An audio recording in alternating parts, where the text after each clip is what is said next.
Sasa nataka kuambia kitu chenye ambacho niliota. Leo tarehe ngapi? 23. 22. Na record tulia. 22 mwezi wa 7 2026. So, kuna kitu ambacho mimi niliona jana. Nataka kukimwaga kwa kila mmoja ajue. Mwaga. Kila mahali wajue. Tope. So, nilikuwa katika dream ama ndoto. Niliota ndoto mbili lakini nitaeleza moja kwa sababu moja ilikuwa inahusiana na kanisa fulani. Na ujumbe huo tayari huko niliufikisha. Niliota hivi ya kwamba nilikuwa niko mahali. Okay? Unaniona vizuri? Nilikuwa niko mahali. Nilipokuwa hapo mahali nikaona kitu kutoka juu na kelele zinashuka. Kutoka juu. Uangalia hivi juu nikaona ni Yesu na malaika wengi wametoka mbinguni. Wanasifiwe. Malaika wengi wametoka wapi? Mbinguni. Na wale malaika wakaja wakasimama pale mawinguni. Okay? Waliposimama mawinguni nikaona sasa tunaanza kufanya nini? Kunyakuliwa. Tunapaa juu. Tunapaa juu. Lakini kitu cha ajabu chenye nilikiona. Kwanza, niliona msichana ambaye amekuwa mama sasa. Nilimuona alikuwa Mkristo, okay? Amen. Alipokuwa Mkristo akapatana na mume Muislamu. Akaolewa na Muislamu. Mpaka sasa nafikiri wako na watoto wawili. Okay? Amen. Huyo mama nikamuona analia sana, anaomba msamaha, anamuomba Yesu msamaha ili amsamehe ili naye afanye nini? Anyakuliwe. Lakini ikawa ni kuchelewa. Okay? Amen. Kwa hivyo mimi ningeomba ya kwamba kama mtu yuko ndani ya kanisa atulie kanisani. Okay? Amen. Na wale ambao waliacha wokovu ama walirudi nyuma warudi kanisani. Okay? Ama wenye waliacha wokovu wakaenda kwa dini zingine watoke mbio warudi huku kwa sababu Yesu yuaja. Amen. Yesu yuaja. Okay? Amen. Na ambao wako ndani ya kanisa pia nikaambiwa ya kwamba pia hao waendelee kutengeneza, yani kuendelea na utakatifu. Amen. Kwa sababu Yesu yuaja. Okay? Amen. So, nikapewa huu ujumbe, nikaambiwa kwamba huu ujumbe ni ufikishe kwa kanisa na ni ufikishe kwa watu wengi, ufikie watu wengi. Kwa hivyo, ukipata huo ujumbe, ukiuona pale katika ile inaitwaje YouTube yetu, share to someone. Urushe kwa mtu mwingine. Halafu like, halafu share. Comment. Then subscribe. Usubscribe kama hauja subscribe. Ushare, ucomment, ulike. Okay? Amen. So hiyo kitu ambacho niliambiwa kwamba kuna watu wengi wanakuja kukutwa ghafla kwa sababu niliona watu wengi wakilia. Yaani watu wanapaa halafu hao ule uwezo wa kupaa hawana, wanalia, wanaomba msamaha, Yesu tusamehe ili nasi tukafanye nini? Tukapae pale, lakini the time was up. Yaani wakati ulikuwa umeisha. Sasa ikawa duniani ni ile dhiki kuu ambayo ilikuwa inasemekana.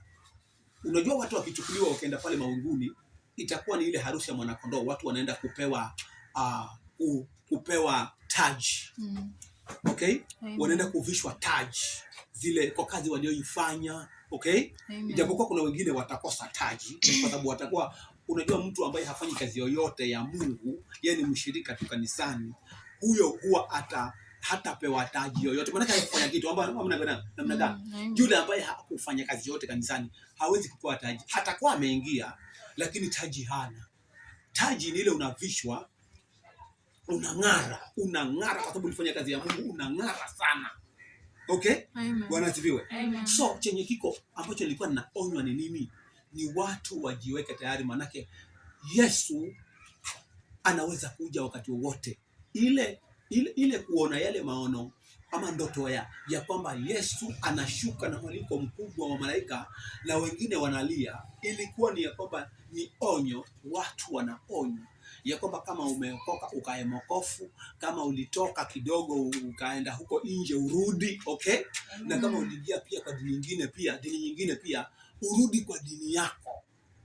Ndio maana nakwambia kwamba yule msichana ambaye nilimuona alikuwa Mkristo, wazazi wake ni Wakristo, mamake, babake, ndugu zake ni Wakristo, lakini yeye akapendana na kijana Muislamu, akaolewa kwa Uislamu. Sasa hivi kuna watu wawili, nikamwona analia sana, anasema afadhali singeenda kwa huku upande huu, afadhali ningebaki huku, angalia sasa nimeachwa na Yesu. Sasa akaanza kupiga kelele, Yesu nisamehe, Yesu nisamehe. Lakini wakati ulikuwa umeisha, watu wanapaa, nikaona watu wanapaa wanaenda zao, wanaenda mlaki Bwana pale mawinguni, na ilikuwa ni furaha kubwa kwa wale wanaopaa. Wale wengine wote wakawa ni kelele, wanalia, wanapiga kelele kwa sababu wameachwa. Bwana Yesu asifiwe. Amen. Tuzidi kuendelea kumtumainia Mungu, na tuendelee kuzidi kumngojea Bwana katika hali ya utakatifu na maombi. Amen. Bwana asifiwe. Utakatifu na maombi. Na by so doing tutafanya vizuri sana siku ile ya kupaa ama ya kuchukuliwa kwenda pale mawinguni, hatutaachwa. Maana mimi huwa namwambia Mungu, mimi sitaki kuachwa no matter what. So Roho Mtakatifu anisaidie nikae katika njia ya Bwana ili nisiachwe. Mwaka unataka kwaje? Unataka kwaje? Mama, unaitwa nani? Halima Mwaka. Unataka kwaje? Mama hapa anaitwa nani? Millicent. Unataka kwaje? Utaki kuachwa. Mama nao umeshikilia kamera nawe. Tunapaa. Utaki kuachwa. Tunapaa. Kwa hivyo sote, hata wale ambao hawapo kanisa zima, tunafanya nini? Tunapaa. Tunakwenda zetu mpaka tuanze kuambia mzee Omar yuko hapa. Mzee Kitoko hapa. Mzee Richard yuko hapa. Mzee Kitoko na kanini kako. So, itakuwa ni furaha. Tutafurahi. So, kile kitu ambacho kiko nini? Onyo ni ya kwamba watu wakajiweke tayari, manake wakati wowote mwana wa Mungu anashuka na mwaliko mkubwa wa malaika kutoka mbinguni, na ukiwa utakuwa wewe ni wale wa message kali kwa simu yako, utawachwa stori yako. Bwana asifiwe. So enda ukazifute, halafu ubloki mtu. Bwana asifiwe. Ufanye nini? Umubloki, mwambie tena usinifuate tena, Yesu yuko karibu kuja, nataka kwenda mbinguni mimi. Okay? So naomba ya kwamba sote tukamaanishe ili tuende, kila mmoja anahitaji kuingia katika ile furaha ya milele. Twende tukaone zile barabara za dhahabu kule mbinguni. Yaani tutembelee barabara za dhahabu ambazo hapa duniani hakuna, hata Amerika hakuna, si ndio? So naomba ya kwamba kila mmoja akae serious, kuwa mtu wa maombi na kujitahidi kufanya kile Bwana anachosema. Yaani jitahidi kuwa katika utakatifu. Maana maandiko yanasemaje? Iweni watakatifu kama mimi nilivyo mtakatifu. Mungu wetu anasema hivyo. Tuwe watakatifu kama yeye. Baba yetu ni mtakatifu. Mbona sisi tusiwe watakatifu? So, kama baba yetu ni mtakatifu, sisi pia tuwe watakatifu. Bwana Yesu asifiwe. Mungu awabariki sana na Mungu awatende mema. Nimesema kwamba ukipata ulike, una share, una subscribe, halafu una comment. Mungu akubariki sana.